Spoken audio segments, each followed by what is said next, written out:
a singer, songwriter, voiceover artist, music publisher, and producer, and now the host of the Second Chance Show. It's Detroit's own gospel artist and your host. Ladies and gentlemen, put your hands together for the one and only talented and gifted Brother Mike.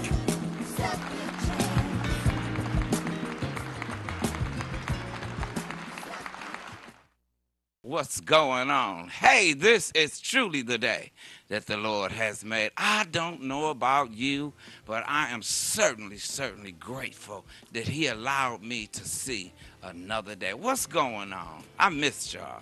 We're back. This is Brother Mike, the Second Chance Show, and I am welcoming you, my viewers. Hey, Highland Park, how you doing? I love you today with the love of Christ. This is the day the Lord has made, and I'm going to rejoice and continue to be glad. And I'm walking in favor, and I know that you are too. I pray that all is well, that all is going well with you, and that the Lord is continuing to cover you. There is so many things that we have to touch on today. We got so many great topics. I have a great guest waiting in line, one of Detroit's finest. I have a gospel recording artist, R&B recording artist, as a matter of fact. We're switching it up a little bit, but he is certainly somebody that you will be seeing in the near future. I know you might have took a few hits, but you always bounce back. That's the good thing about Christ. I've been through a little fire, a whole lot of fire. But thank God that I don't smell like smoke. How you doing? I'm glad that you tuned in. Thank you for tuning in. Just to say hi to the Brother Mike Second Chance Show. You're looking at WHPR TV 33, the station that loves you, me, and everybody. Special thanks to the one and only R.J. Watkins, who made all this possible, the only black station that's located here in the city of Detroit. We thank God for him. Get ready, get set, you're in for a great time. I just basically jumped off the plane and ran straight here. I've been down in Mobile, Alabama, to the Voice of Music Gospel Award celebration. They rolled out the red carpet, and guess what?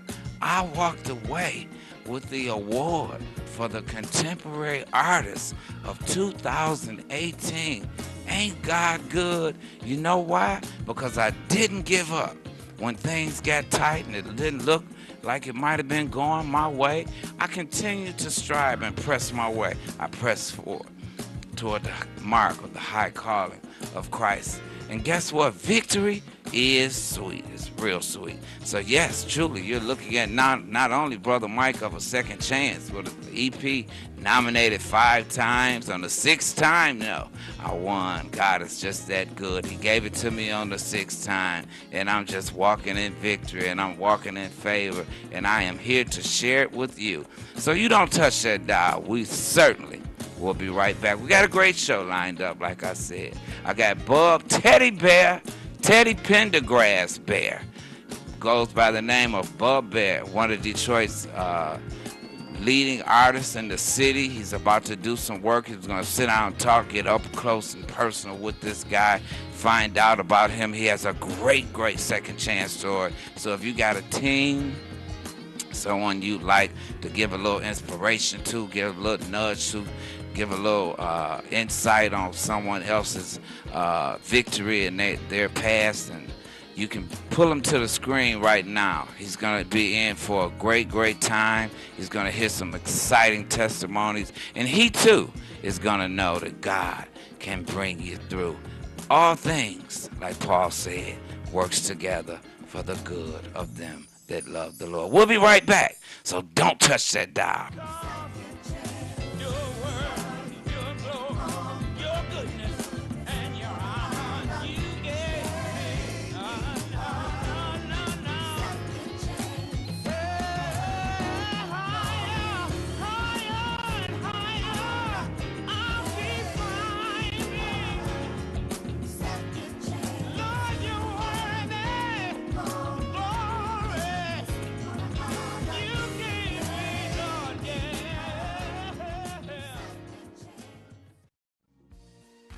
Cheryl Underwood got her own show, now you get yours. Have a business or talent you want to showcase? Have your own show simulcast on WHPR TV and radio, and on Comcast Cable and all of your favorite apps and devices. But the best way to get it, you got to come through here to get it. Because I wouldn't be here if this wasn't the real deal Holyfield. Come on, you know, come on. Packages start at just $99. Call now. Download the WHPR TV app and catch the Cheryl Underwood Show wherever you are. All because your word, your glory, your goodness, and your honor you gave me. No, no, no, no. Higher, higher, and higher, I'll be climbing.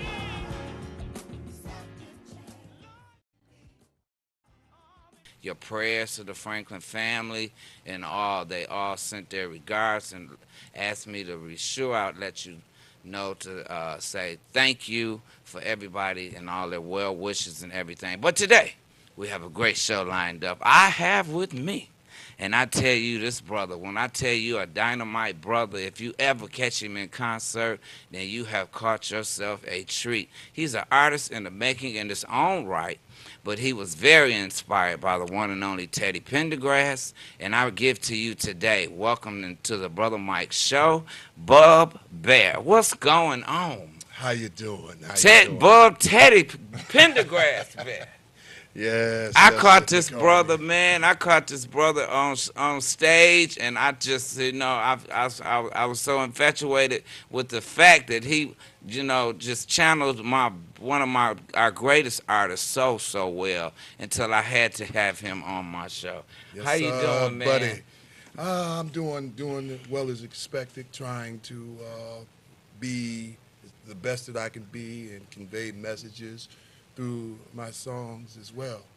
So we're gonna go all the way back. You know, if you don't know me, man, I'm gonna do a little grill. We're gonna get some dirt. Okay. Where did all this start, though? Actually, because I mean, was it that you like Teddy that much, or you look like Teddy?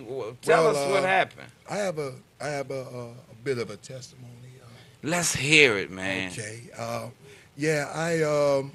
I had been incarcerated. I was a youngster at one time, very young, and running the streets of Detroit as well. Like most guys, they were, into the gangs of Detroit, as far as the Earl Flynn's, the BKs, and from there to the Pony Boys and the Chamber Brothers on down to the drug gangs of 18 and Young Boy Incorporated. And I had my own thing that I was doing illegally, and I ended up getting caught up into a case and ended up serving 33 years, 56 days, 9 hours, 2 minutes, and 1 millisecond of time in the Are you NWOC. serious? Yes, sir. Yes, sir, man, buddy. That's a long time, dude. Yes, You've been through the fire just like me, but you thank God you don't smell like smoke, man. But he's smelling good up in here, I tell you. Really? Yes, sir, man, buddy. what a powerful testimony. Yes, sir. But God. So along that journey, were you performing Yes. while you were incarcerated? Yes. I started out writing lyrics mainly, and doing the lyrics, and just wanted to be just a songwriter, opposed to an artist and stuff. And I just said, nah, I'm not gonna do that. I'm just gonna prep someone else to do it and do my music. And I happened to do a couple of shows. I was talked into it by a friend of mine, William Calloway. They called him Q. He was my bunkie at the time, and he talked me into doing the show. And like, if you're not great in the prison, right, they will boo you. They will throw things at you. They are some medieval, I can't stand nobody, mad because I lost my woman, can't get on the phone and make a call, can't get no money order type dudes. In other words, it's a tough audience to please. Yes, and a lot of them, they don't have too much faith in spiritual advancement too much, and then you have some that do find the faith in various branches of religion, and they wind up trying to guide themselves right.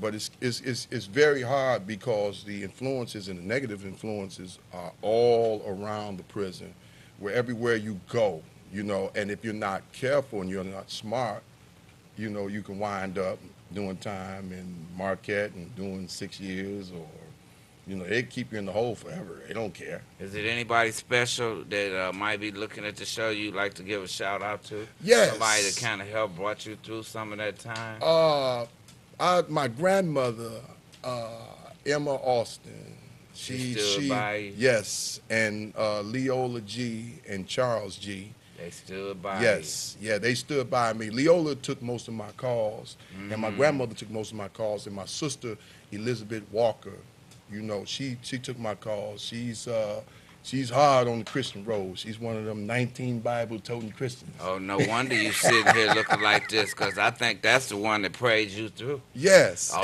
well, this. really, my aunt, Annie Pearl Williams, she gave me the inspiration when that's how I ended up joining the choir for Union Grace Missionary Baptist Church. Oh, wow. Where's that at, and who's the pastor? That was Gotta shout them out. well, they're not in functioning Existing no more? where it was, Uh-huh. you know, 33 years ago. Okay. It was on 12th, right off Yeah. of West Grand Boulevard, right around Oh, the that's corner going way back. from Barry Gordy's. The studio yes, over yes. there? Oh, okay. And- Motown. Yeah, and Yeah. I was inspired because they had cut a few albums, and my auntie led a few songs, and her octaves were perfect.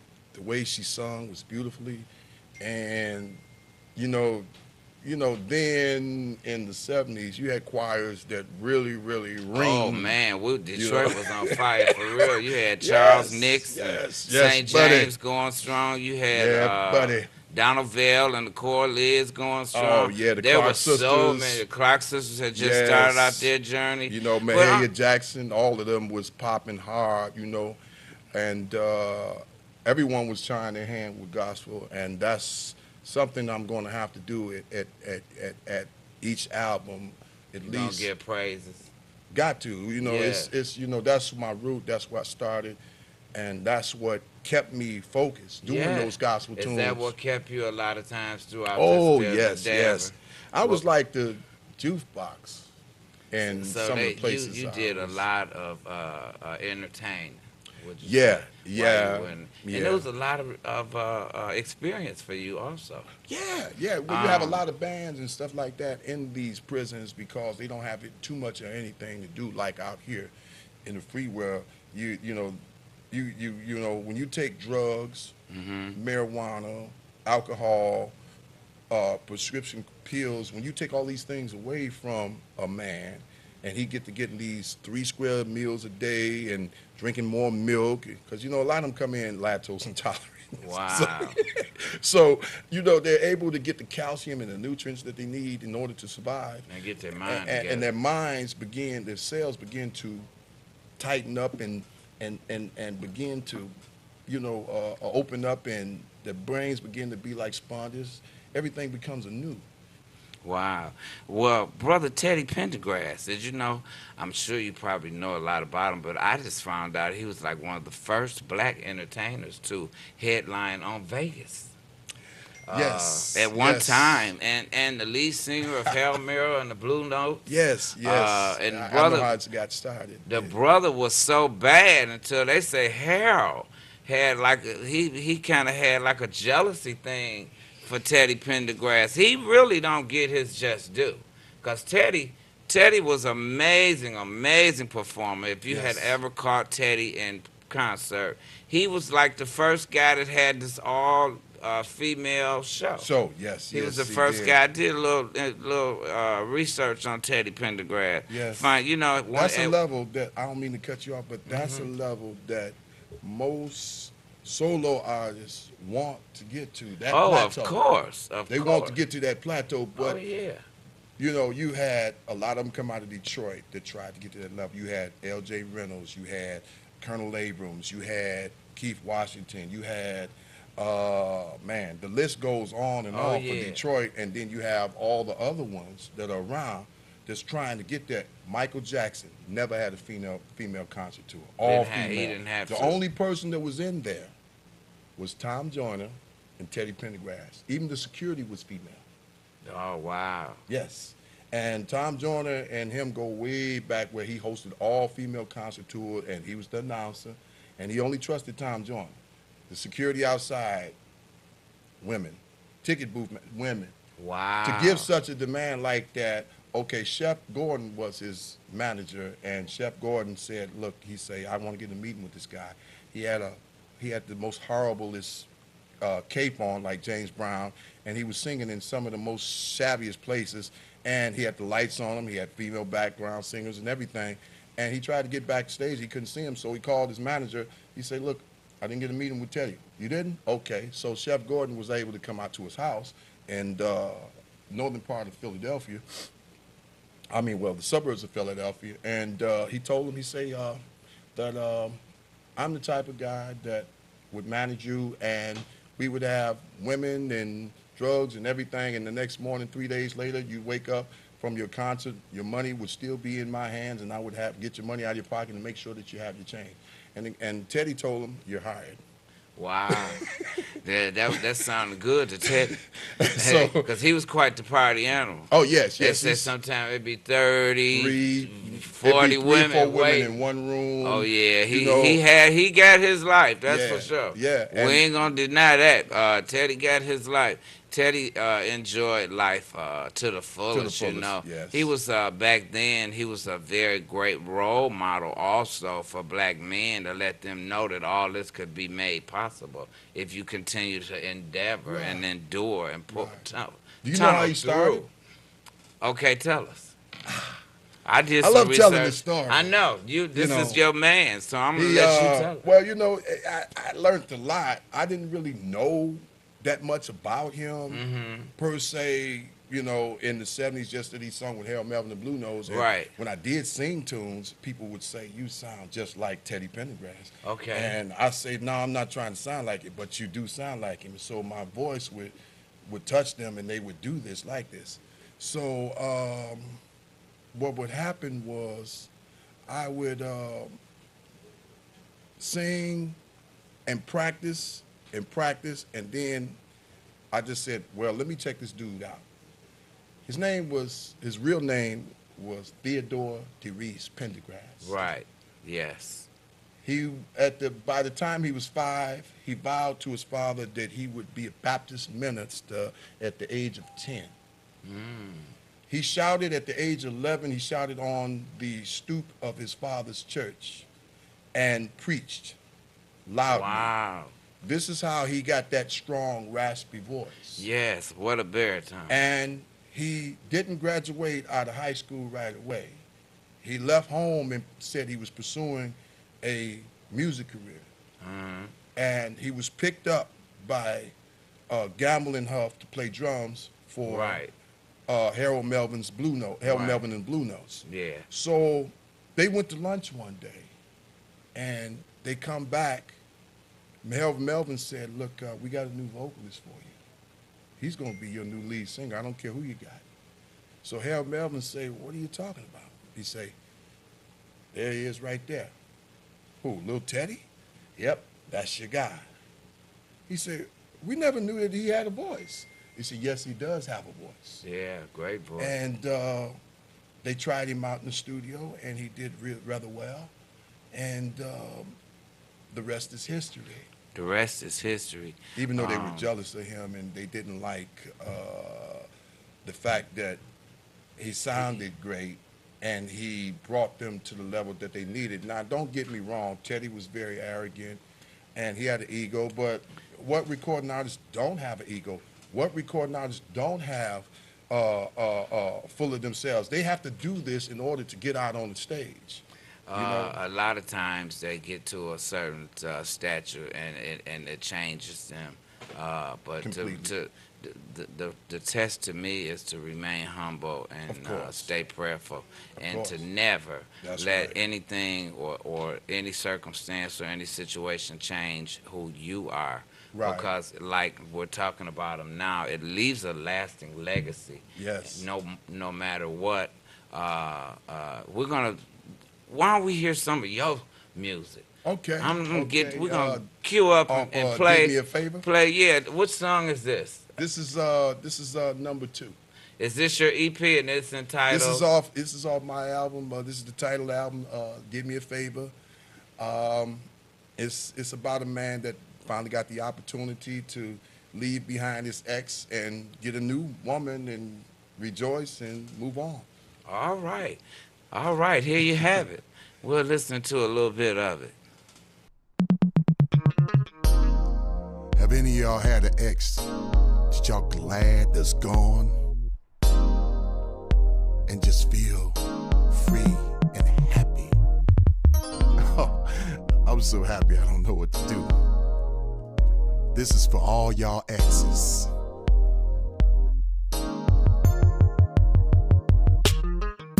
You did me a favor. You did me a favor. You did me a favor this time. You did me a favor. You did me a favor. You did me a favor.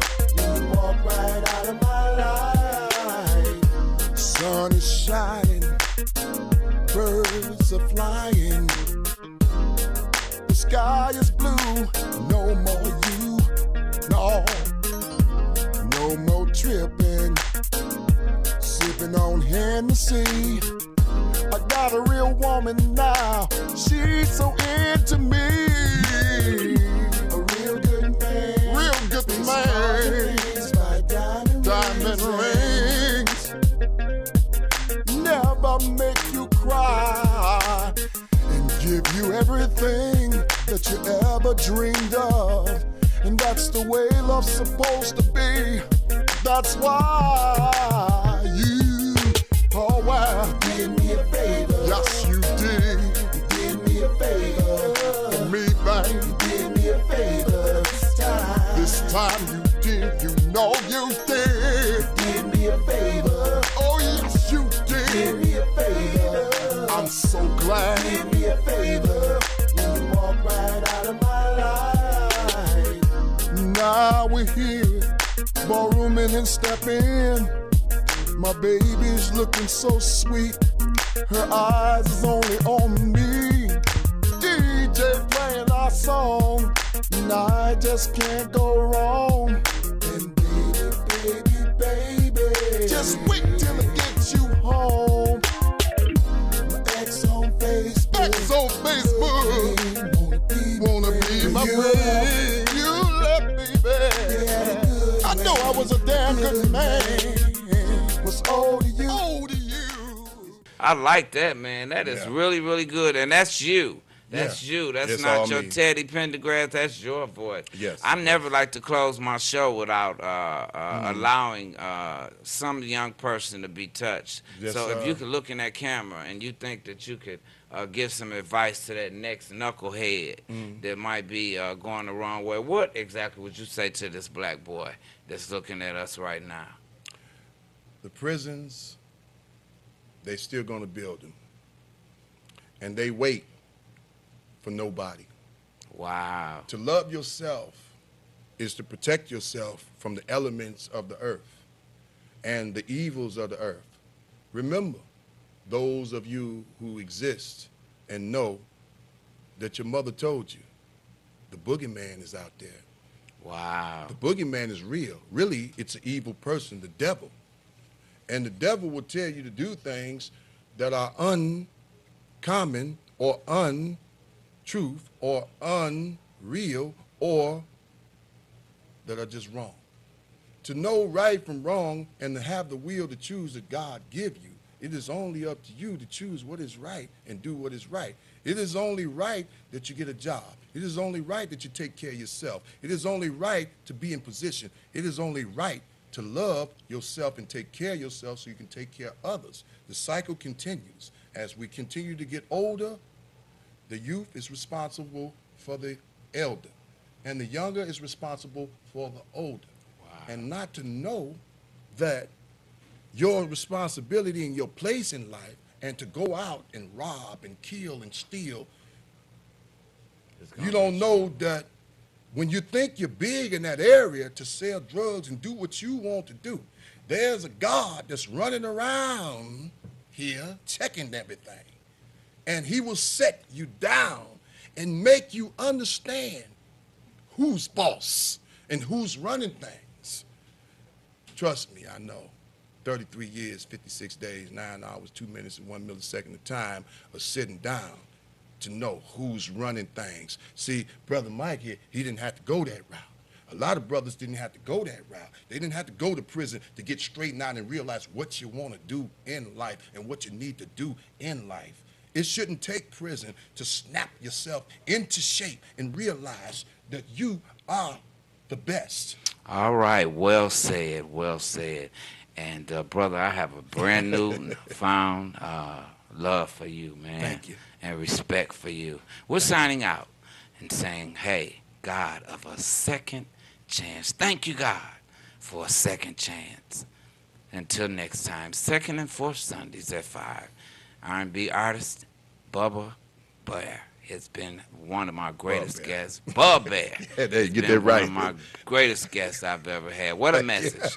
Until next time, signing out, me and Bub Bear. Brother Mike and Bub Bear, signing out.